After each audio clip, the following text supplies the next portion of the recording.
Attention all Chicagoans.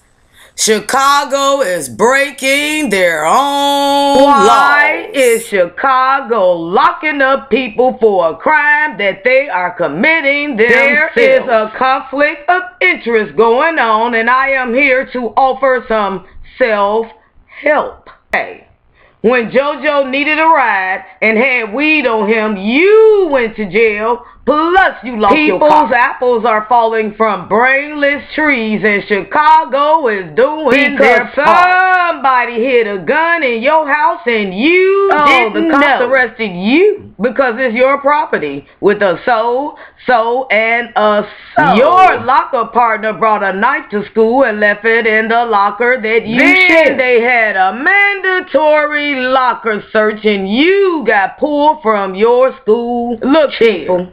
They are fooling everyone about this property because the magistrate court of Cook County is breaking the same law. And that is they are breaking their own laws through the front door. Got hundreds going to court for the same thing.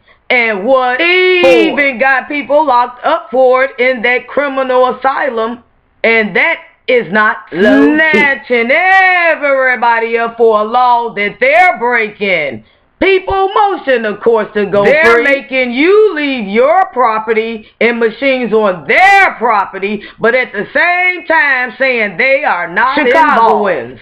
It's about time you get up off of your asses and learn and change these illusional laws. That is it. That is all.